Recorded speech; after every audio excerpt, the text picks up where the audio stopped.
What is going on, everybody? James Hancock here, and back to review episode 6 of The Last of Us, an episode written by Craig Mazin and directed by Jasmila Jovanovic. I think that sounds like a Croatian name or a Hungarian name. I apologize for butchering that pronunciation, but holy shit, we are 2/3 of the way through this show. Only 3 episodes to go, and obviously next episode will be episode 7, the so-called 7th inning stretch, but in a lot of ways, this kind of felt like the 7th inning stretch. In many ways, it was a very peaceful episode. It was a very beautiful episode, very melancholy episode. And if people want to say it was more or less kind of uneventful, I think dramatically there was some stuff going on, but obviously far less action, far less infected. Actually, no infected.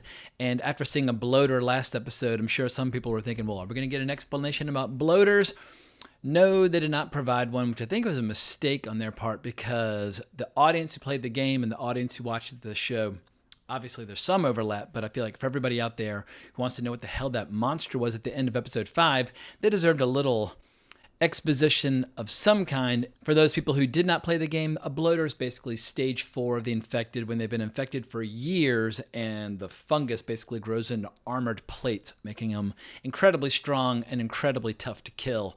But hopefully, fingers crossed, we'll see some more bloaters before this show draws to a close. But what was interesting about this episode is just how much material from the game was left out, and they are like leapfrogging through the plot at this point. Some pretty massive scenes in Tommy's town were removed, and I've been told by some people leaving comments that I should no longer spoil things from the game without announcing that I'm about to spoil things from the game, because some people are going to go back and play the game when the show is over. So this is the spoiler alert if you don't want to know what is missing from the show but is in the game. But 3, 2, 1. But there was a giant raid on the town in the game, and at one point Ellie even rides off, and Joel and Tommy have to go and get her. But I get why they felt like that wasn't necessarily like central to the plot, or at least the main plot of trying to get Ellie back to the Fireflies. I just was hoping for a big-ass battle scene in that town, like a proper Wild Wild West adventure story, but sadly we did not get it. But what we did get was some really beautiful, stunning photography. And for my part, I love Westerns that are set in the snow. We don't often get them, but every once in a while we will. I mean, a really famous example would be Sergio Corbucci's Il Grande Silenzio, a.k.a. The Great Silence. Really cool, gnarly spaghetti Western from the late 60s. But there's something about just the snow. I guess when I think of Westerns, I think of sand and cactus and tumbleweeds and deserts, and it's just cool to see something in the West in a different setting. But goddamn, some of the footage in this episode when they're crossing the bridge or just riding on horseback toward the end, some of the most stunning photography that I expect we'll see in TV all goddamn year. But quick random side note, with this episode being called Kian, the first thing that popped in my mind when I saw the name of the episode was that hilarious scene from Oh Brother, Where Art Thou, where George Clooney accuses John Turturro's cousin of having sold them out. And anyway, here is the clip. Pete's cousin turned us in for the bounty. The hell you say? Wallace is kin. Sorry, Pete. I know we're kin, but they got this depression on. How I got to do for me and mine? I'm gonna kill you, Judas Iscariot, hog wallet, you miserable horse-eating son of a... But if you've never seen Oh Brother, Where Art Thou, shame on you. It's one of the Coen brothers' funniest movies, which is now 23 years ago, with an outstanding soundtrack. But we're not here to talk about the Coen brothers. We're here to talk about The Last of Us. So the episode picks up 3 months after the events of episode 5, and the story begins with Joel and Ellie basically holding up this old couple, trying to figure out where they are on the map. And these are old indigenous folks who moved out there long before the outbreak. And they're clearly getting along just fine, hunting rabbits and living out their lives in relative peace. But they gave some very ominous information when they said that west of the river nearby, that it's overrun with the infected and with bandits, and that there's basically beyond the river that there's nothing but death. And while Ellie's not afraid, we see that it gets Joel's attention. And the reason why is, over the course of the episode, we see that Joel is starting to feel his age and probably some really lingering trauma, some form of post-traumatic stress, but he's having dizziness spells, chest pains, his hands are shaking, his hands are feeling pain. He no longer feels like the man he once was, and as he confesses to Tommy later on, while in Kansas City, when he was fighting this 14-year-old boy, He should have been able to tear him apart, but Ellie had to step in and save him. So he recognizes that, his body has limits and he is starting to reach them. And Ellie, on the other hand, seems to be surging or thriving. She's definitely getting more curious about guns, more curious about hunting and survival, wants to be more self-reliant, wants to be more of like a partner in crime. She wants to do her share of guard duty at night and that sort of thing. And so slowly but surely, she's stepping up. She's developing a taste for liquor and so on and so forth. And I have to admit, she had me laughing repeatedly throughout the episode. If you've been following my videos throughout the season, you'll know that I was a little harsh on her in the first few episodes. But this episode, she had me laughing 2 or 3 times, like when Joel's talking about how after their mission is finished, he wants to raise sheep on a ranch. She just says, "Sounds romantic," which reminded me when I was 10. I went out to Idaho for the first time, and there was this sweatshirt in some store, and it said, Sun Valley, Idaho, where men are men and where sheep ski faster. And I was like, "Mommy, like, what does that mean?" And anyway, she was kind enough to tell me exactly what it meant at that time, so my education about people having sex with animals began then and there. But something tells me Ellie would have appreciated that sweatshirt. But I just have to emphasize one final time that the photography of this episode, in the absence of action or horror or thrills or all these monstrosities, sometimes just a gorgeous fucking piece of epic filmmaking is all I need. So for me, it was chocolate for the eyes. But once again, I totally understand if people feel like this episode was a little on the slow side. But another great gag is when they're riding along and they encounter a dam, and Ellie, when she sees it, just says, "Damn."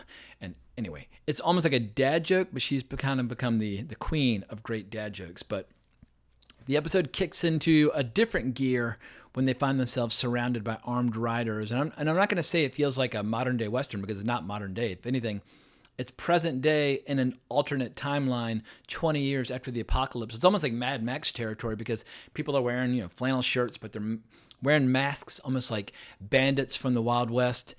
And I thought that face-off was really cool, especially when they bring out this dog who's good at smelling the infected. And I think that was probably the most tension that I felt all episode, because Joel is starting to have one of his freakouts. You see that Ellie is petrified, but then it turns into a very sweet scene as she and the dog basically start licking and hugging and all that good stuff.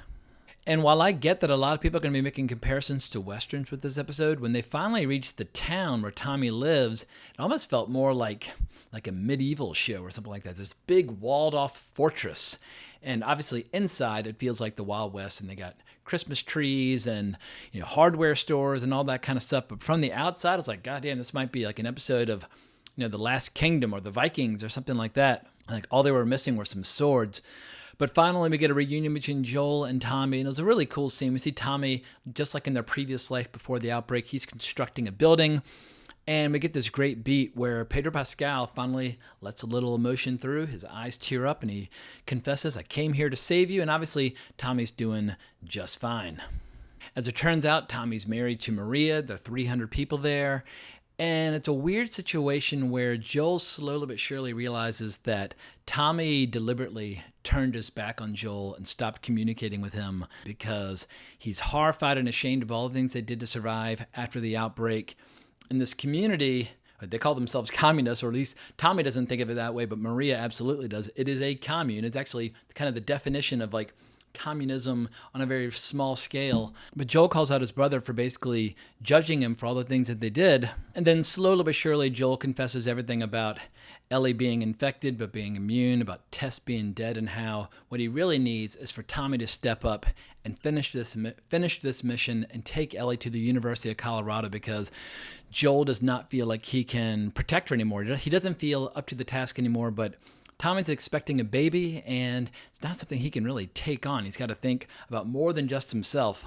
And while all this is going down, we get a little scene between Ellie and Maria gives her a very strange present. She gives her an old-fashioned diaphragm. It actually occurred to me as I watched it, I'd never actually seen a diaphragm, especially with like the instruction manual and that sort of thing.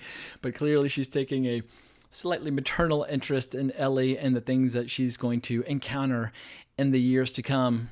But Maria ends up telling Ellie all about Sarah and warns Ellie that you can only be betrayed by those people who you trust. But it was interesting seeing Ellie push back against Maria a little bit when Ellie can sense that Maria is judging Joel basically based on what Tommy has told her in the past, and we see Ellie sticking up for Joel, which makes what she perceives as his betrayal all the more wounding when she feels like she's being abandoned by Joel in favor of kind of handing her over to Tommy. But quick question for people out there. When they take a break for movie night, I saw Richard Dreyfuss in the movie, but I didn't immediately recognize the movie, and I'm sure I mentioned it in the credits, which I forgot to go and look for. So if anybody recognized that Richard Dreyfuss movie, let me know. But we get a proper face-off between Ellie and Joel tells her that they are splitting up at dawn, but in the morning, he gives her a choice, and she immediately hands her gear to him. Right or wrong, whether he's feeling weak or not, whether he likes it or not, she wants to continue with him. And then I feel like now they've gotten over that hump, he starts taking on a little bit more of an overt kind of father-daughter relationship. He gives her a proper shooting lesson, and there's a great tender moment where she's claiming that the rifle has got some problems with its accuracy and whatnot, and then immediately Joel just, boom, dead center. I think he's got a little target up that says asshole, and she just says, "You dick." Obviously, yeah, very impressed with his marksmanship. But as they're riding to the University of Colorado, we got an interesting bit about Joel's views on politics, because Ellie's asking if the whole world used to be like that, and he says, well, back before the outbreak, there were those people who wanted to own everything and those people who thought that people should own nothing. And he just explains how he was neither, he just did his job. And I feel like that kind of holds true for like 95% of the people, at least that I like to spend time with. They're not hard left, they're not hard right, they're not like extreme ideologues or anything like that. They just want to do their job, raise their kids, whatever the case may be, live their lives, and just tell all these fucking psychos to fuck off. So I appreciated that little moment where a lot of shows and movies sometimes can feel like they are beating you over the head with a hammer with a particular worldview or trying to sell you on something. And I feel like we'd all be better off if we take on the attitude of Joel. In any case, the episode starts drawing to a close when they finally find the University of Colorado, home of the Bighorns, and they see there's a bunch of monkeys on the loose. I don't know how those monkeys are dealing with the snow, because obviously they would not be native to those kinds of conditions, but they seem to be thriving and getting along just fine. But we see some Firefly insignia on the signs, but there are no guards at their stations, and we see there's a map showing that they probably went to Salt Lake City. But before their investigation could continue, a few raiders show up, and Joel holds his own in his fight against one, snaps his neck. However, afterwards, he sees Ellie like looking like wide-eyed with terror at him, and he's got a big old blade sticking out of his belly. They go galloping off with Ellie blasting over her shoulders. A cool little action bit. And then the episode ends with Joel falling from his horse, can't go any further, which is going to lead into this giant flashback that was teased in the teaser for next week. We're going to get to see the full mall attack where Ellie was first bitten. But Joel getting wounded is a big part of the game originally, so I'll be interested to see how next week's episode begins or ends and basically tease up the final... So I guess the final few episodes, we're going to blink and the show will be over. But the teaser for next week's episode looked pretty hardcore as that pretty gnarly infected creature starts waking up in that mall with all the racket that they're making, so on and so forth. But sorry I don't have more to kind of like chew on or debate or discuss about this episode. But apart from just commenting on the pictorial epic filmmaking and just the overall beauty of the episode, there's not a ton to really dissect or break down, but here I am like nearly 20 minutes later and still talking about the episode. So I continue to be a massive fan of the show. I guess if I were to like pick my favorite episode, it probably would still be episode 2, because I felt like that was like classic survival horror put on the screen. But overall, I find myself looking forward to this show every week, and I'll be a little sad when it's gone. However, we do have Succession Season 4 to look forward to. But before I wrap things up, I do have to bring you some breaking news from Manscaped, the official sponsor of my podcast, Wrong Reel. Manscaped now sells beard products. That's right, they are once again revolutionizing men's grooming with a brand new Beard Hedger Pro Kit. From a beard trim to a fresh shave, the technology behind the Beard Hedger Pro Kit allows you to shape your signature beard look. Now you can finally use Manscaped products to make your drapes match your carpet by going to manscaped.com and using the discount code WRONGREEL in all caps for 20% off and free shipping, and I'll leave a link down in the description below. So join the 7 million men worldwide who trust Manscaped and check out the Performance Package 4.0. And remember that a grooming routine is not complete without applying Crop Preserver and Crop Reviver. These unique formulations take care of the smelliest part of your body and are a big boost to your confidence. And to complete the set, Manscaped includes their Shed Travel Bag and Anti-Chafing Box of Briefs as free gifts to keep all your goodies stored comfortably. So, if you enjoy this channel or enjoy my podcast, please consider supporting my channel by making a purchase over there at Manscaped. And if you like my commentary here, consider checking out my podcast, Wrong Reel. Wrong Reel is more of like a film history podcast, whereas I try to keep this channel more or less focused on contemporary film and television. And those aren't like hard and fast rules. Like, they definitely have some overlap. But in general, Wrong Reel is about old movies, and this channel is for new movies and new shows. And people are always asking, like, how come they're separate entities? That's a long story for another day, but they remain separate entities for now. But I can't thank you enough for listening to my rant. Please consider subscribing to the channel, hitting that notification bell, and hunting me down on Twitter at Geeking Out if you want to talk more. But hope everyone has a great week. But more importantly, as always, onwards and upwards.